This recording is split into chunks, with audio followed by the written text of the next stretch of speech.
Welcome back to GEMS Podcast. I'm your host, Genesis Amaris Kemp, and with me today is Susan Janeczko. And here's a bit about Susan. Susan Janeczko is the founder of Style for Substance, which is a platform for booking short, reasonably priced Zoom appointments with vetted independent personal stylists who are themselves small businesses. And without further ado, please welcome Susan Janeczko to GEMS Podcast. Delighted to be here. Thank you so much for this opportunity today. My pleasure. So Susan, I want to start off by understanding what exactly is Style for Substance and why did you choose this name? Sure. Yeah. So Style for Substance is a personal stylist website. It's a place to receive personal stylist services. And it was built by a customer, me, for other customers, with customers in mind. So when I tried to receive these services on the market, I wasn't able to find what I was looking for. And as a result, I decided, you know what, I'm going to build it. I'm going to build what I would like to see in the marketplace. And that is Style for Substance. The idea behind the name was that I wanted to convey the fact that this is for people who are putting a little bit more thought into their wardrobe, into their appearance, their style versus just fashion. And I think that everything kind of underlies this idea of sustainability as well. So the more thought you put into your wardrobe and your appearance, I think the more confidence you gain and the less most people feel the need to shop or to overconsume. So it's all sort of bundled together with that name. That was the thought. Nice, but why the name Substance? Was there a deeper meaning behind substance? Well, I think a lot of people are familiar with the phrase, but just trying to take it in a little bit different direction. So this is essentially style for people who have a lot of other things going on. So this company is trying to present style to folks who maybe have big jobs or big responsibilities, and they just don't have time to focus their lives on trying to organize their wardrobes or maybe put a lot of time into how do I look. This is a place for folks to go. So for example, many people these days don't learn how to change their own oil. They go to somebody who is an expert at changing oil. Exactly. And so this site, this is an opportunity for people to go get quick, convenient, cost-effective style advice, and you don't have to put the time or energy and effort into kind of trying to figure it out all on your own.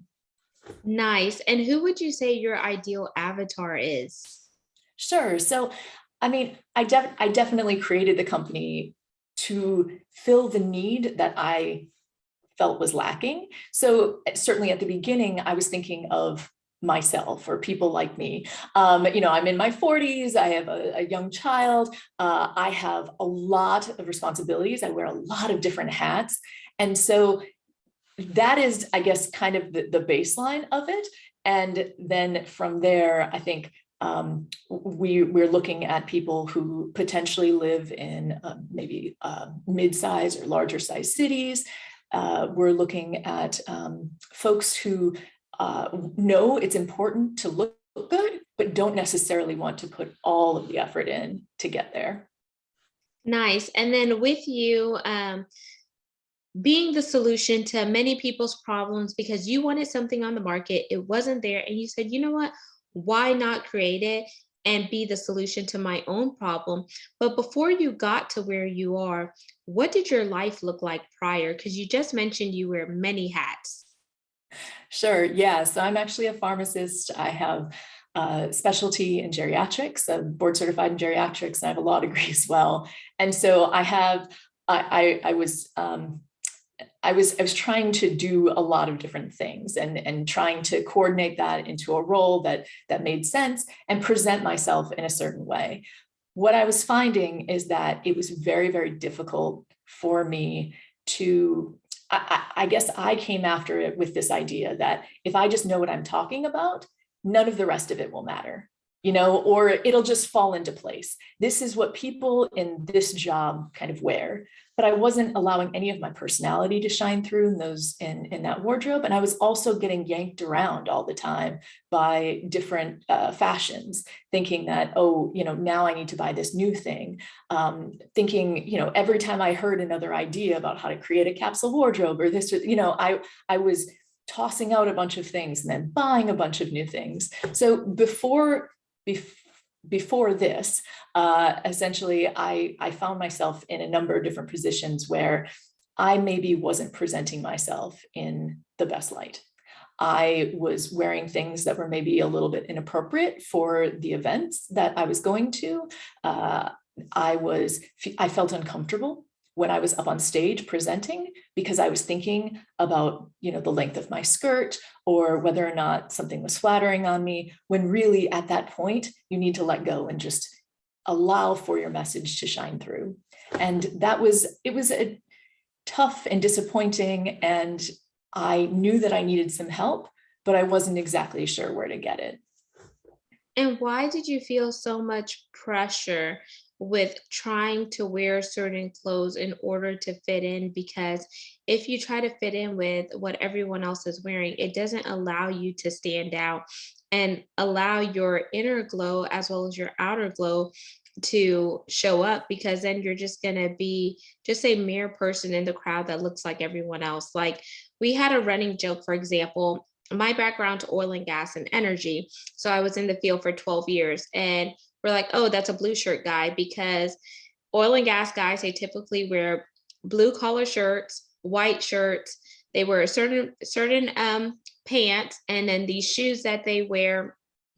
There's something Edmund Allen's or something like that. So you're like, you could kind of depict an engineer from a geophysicist or a geoscientist or et cetera, just based on how they look. But if you see another engineer that does something different, then you're like, I wonder what he does. Yeah, I definitely felt that. I felt a strong sense of this is what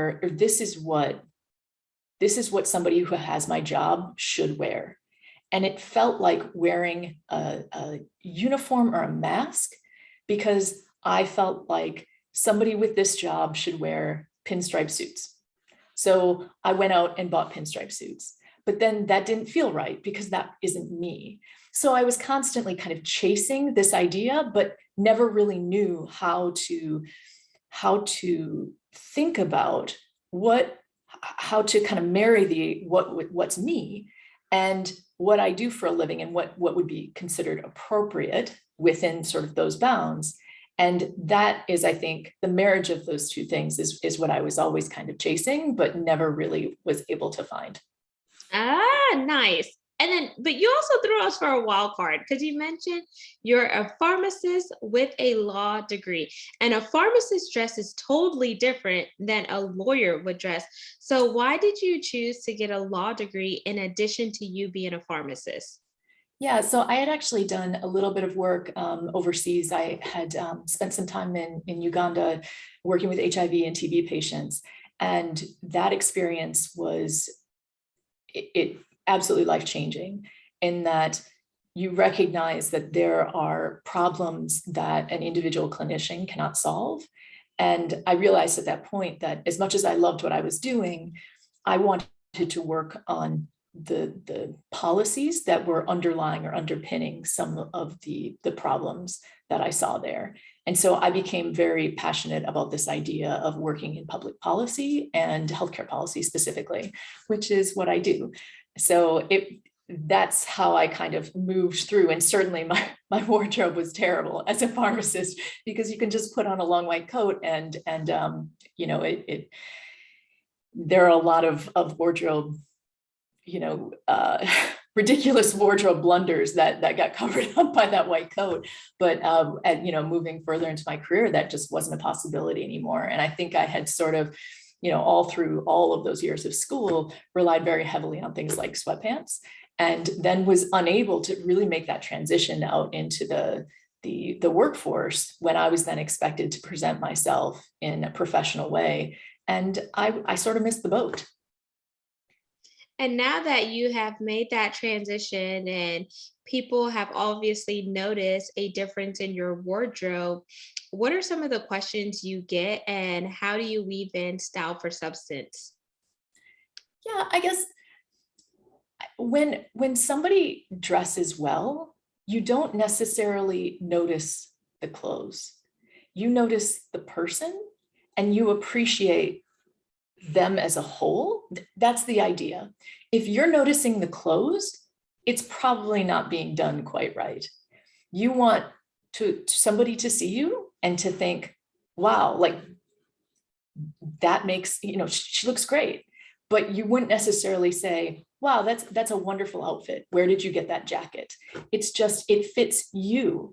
And so I think that's the idea, is that I don't necessarily want to dress so that people notice a specific item of clothing. I want to dress in a way that's so complementary to me, my personality, my coloration, all of that, that people will just say, wow, she looks great. I want to look my best, not necessarily, dress in things that people will notice or identify or pull out. So I feel more confident as I go into situations. I don't necessarily hear, except for maybe from family members who have known me throughout this whole journey, wow, that like, like that's a great outfit. They're also aware that I'm, started this company, but in general, I think more of what comes across is just, yeah, like she looks put together, which was always sort of the goal. Nice. And it says you dress how you want to be addressed and where you're going is one of the sentiments I have heard. And when you think about your business and what you have built so far, what are some of the core pillars around style for substance? Sure. Yeah. So I spent about a year thinking about this concept because I certainly didn't feel like I was the right person to start this company. And I did a lot of research and a lot of thinking behind whether or not I really wanted to take all of this on. And as part of that, I kind of set up a framework, which included 4 different pieces of what I wanted the company to look like when it was all done. And the first piece is, and I think this is probably the most important part of any kind of business, you want to make sure that the service that you're providing is quality. So a high value kind of service. And in that, I'll say, we do not just pick up anyone off the street who has decided on a random Tuesday that they're a personal stylist or an image consultant and then ask them to join. We've been extremely careful about the stylists and image consultants that we've asked to join the site. And across the board, their experience, there are varying levels of experience because we want to make sure that this is accessible across multiple budgets. And I'll get into that in just a minute, but everyone on the site, you can rest assured, is experienced. They all have, many of them have certifications in the field, they have years of experience, and we trust that despite the fact that they have different philosophies and views on personal styling and image consulting and how to provide those services, you're going to get a high quality service from that person. So that's number one. I touched on the second one just a second ago, which was cost. So I want something that is accessible across a wide variety of budgets. That was extremely important to me because I remember being 20 years old or 22 years old, 25, and not having any money and not having any idea where to start when I was starting to interview for jobs or trying to look or dress more professionally, go on dates, all of those things. I had no idea how to flatter me. I spent a number of years thinking that I needed to wear white, I needed to have a base wardrobe of white and black because that's what everybody hears. But I'll tell you, that's not really that flattering on me and my skin tone. So it's kind of, that would have been something, an intervention that could have come into my life much earlier. And I probably could have swung, the $40 it would have cost to, talk to a stylist and hear, hey, you know what, maybe you want to take a look more in these color palettes versus, this one and this one that everybody's kind of told that they need to buy. So we have people at varying levels of experience. They're in varying parts of the country so that multiple people can generally afford some level of appointment. And we've also set it up much different than what you'll generally see in the industry, which is when, I eventually got to the point where I hired a personal stylist. And a personal stylist, I didn't know who was good because anybody can literally wake up tomorrow and call themselves by that title. So I chose one of the best ones in the area. I live in Washington, D.C., and she was hundreds of dollars an hour. And the first appointment needs to be for 3 to 4 hours. That's kind of the industry standard. That's how that is generally how, if you're working with an individual personal stylist, the first meeting takes place. And first of all, that's way out of most people's budgets. Even if you can afford it, many people wouldn't want to put in the time or the energy or effort that it takes to go through that process.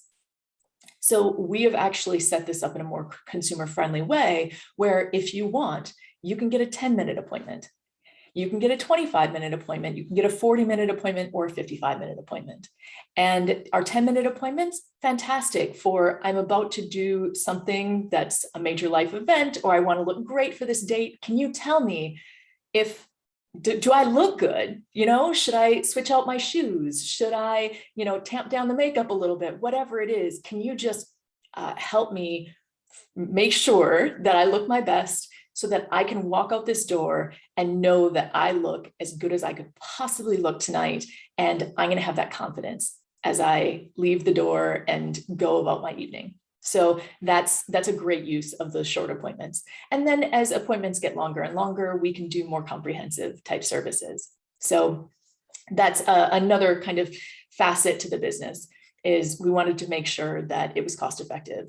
And convenience was another aspect, and that goes back to the timeframes as well that the appointments are associated with.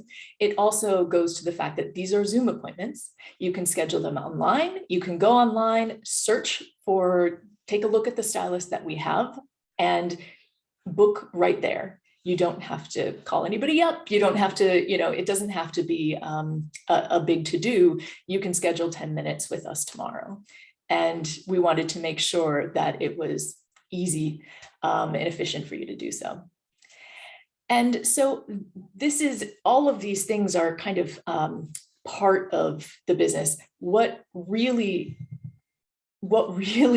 drove me to kind of putting this business out there was actually the fourth point, which is that I wanted to make sure that the advice people got was honest. And that doesn't sound like it should be that hard. It sounds like that should be what underlies all personal style advice. I mean, kind, certainly, but honest. And unfortunately, it's not. So I started where many people started when they're interested in personal stylist services. I started with like boxes, personal style boxes. And while those are often portrayed as personal style services or personal stylist services, what that is they sell you clothing. So it's essentially kind of like a retailer environment where they try to sell you a box of clothing. I mean, that's not a huge surprise to most people, right? But what I was finding is, even when I gave very specific requests, it really didn't change what I was getting in my boxes. And I was to the point where I had no idea, is this all white outfit, does my personal stylist really feel like this is going to be flattering on me? Because I don't really think it is. Or is this an opportunity for them to get rid of stock that has been sitting there? And when those things, when there are conflicts of interest that are in the system and just built into the way the company runs, you can't ever get an honest opinion that's sort of free of those conflicts of interest. And that actually has now worked its way all the way across the system, across every cost low cost to high cost services. Now, personal stylists, they are in general signed up with companies that allow for them to hand out coupon or sponsored codes a lot. So when you buy a piece of clothing, when you buy an item that stylist or image consultant has recommended for you, you're going to have a sponsored code come along with that. And that individual is going to make money based on whether or not you purchase. So they are, again, incentivized to encourage you to buy. And some of those incentives can get very large. I have references that they can be up to 60% of the purchase price of the item, which is a huge incentive for that stylist to perhaps recommend something to you that you don't really need. So the idea here was, hey, let's use what you have in your closet first. Let's see if we can make the most of what is already there. And then, and only then, let's talk about whether or not you really need to buy something. And if you are desperately in need or just love the idea of buying something new for a particular event, that's not a problem. We can recommend something, and you can rest assured that it is a real recommendation. It's honest, and there are no conflicts of interest because we do not contract with any retailers or manufacturers, and our stylists are contractually obligated not to receive any benefits from the recommendations that they make. And I'm glad that you are taking that away from the conflicts of interest, because there are so many affiliate programs right now and those residual programs. And also with the box services like Stitch Fix and some of the other ones, I wanted to ask you with your service, because it's definitely personable and you definitely really want to focus on the individual and your client and making sure that you give them the best option for them. And when you think about that, who are your competitors in the market and how do you differentiate yourself from those competitors? Because every time somebody tries something, someone's like, oh, wow, that's a good idea. And they want to have the copycat and do something similar. But of course, they're missing certain metrics. Sure, yeah. I mean, so I guess it depends on how you frame the question, right? So, I mean, Feel free to, sorry, one second. Feel free to reframe the question if it makes it easier to answer, Susan. Sure, yeah. So I think if you frame it very, very broadly, I think you could consider a company like Stitch Fix a competitor. But what I would argue is that this is sort of an add-on service. It can be used as an add-on service. If you love receiving those boxes, you get a huge dopamine hit from the big box out on your porch once a month or whatever it is, and you love opening the thing up, well, then you can actually call us up, schedule a call, and try on what you're thinking about keeping, and you can get an honest opinion about whether or not that's really a flattering item for you, or whether it works with some of the other items that you have in your wardrobe and it's going to be a good purchase. So in a way, I don't really consider them a competitor. I think of them as sort of we could be considered kind of an add-on to if you're going to go in that direction. Now, certainly there are individual stylists who are out there on the market, and they often offer services where they'll come to your house and go through every item in your wardrobe. And having done that myself, that can be a lot of fun. There are advantages to that. Some color analysis, you can do that online now pretty effectively, but some people like to do that more in person. So again, it's similar, but a little bit different. So again, we don't do anything in person. It's all over Zoom. And then there are a couple of companies out there that are offering Zoom appointments, but again, they're trying to, they have multiple income streams because they're lining up with clothing sales opportunities. So they're often, I signed up for one and I said, listen, I have a 4-year-old. I have, enough really in my closet. It's fine if you identify a few, places where here and there we can buy something, that I'm totally okay with that. But for the most part, I'd like to use what I have and just, make the most of it. And I was recommended a vision board with thousands of dollars of all white clothing. And it was a lovely vision board, but ridiculous for the mother of a small child. And also the money that I said that I wanted to spend on that particular, at that particular time. So again, I think those conflicts of interest tend to damage the relationship, and they tend to affect the quality of the recommendations that you're getting. And thank you for sharing that. And I like how you said you consider it as an add-on, or as you were talking, I was like, it's almost complementary to some of those other services. And as we wind down, Susan, I want you to leave our listeners and viewers with a call to action for this segment. Sure. I would say what I want for everyone who's listening to this is to feel happy and confident with how you present yourself to the world. I think there are a lot of different ways to get there. And if you'd like to check us out on Instagram, if you'd like to try out a service, maybe just start with 10 minutes, that would be wonderful. And we'd be delighted to have you. Style for Substance is a small business. And as you noted at the beginning in the intro, we work with many, primarily women-owned small businesses as well. And we'd all appreciate your business and the opportunity to kind of show you what we can do. And how can our listeners and viewers connect with you, Susan? What's your website and where do you hang out on social media? Sure. We're at styleforsubstance.com, and we primarily use Instagram, and we're just at Style for Substance. And there you have it, listeners and viewers of GEMS podcast. You just heard Susan Janeczko talk about all things style for substance. You can look good and feel good without breaking the bank by connecting with people who would give you transparent feedback on your clothing attire.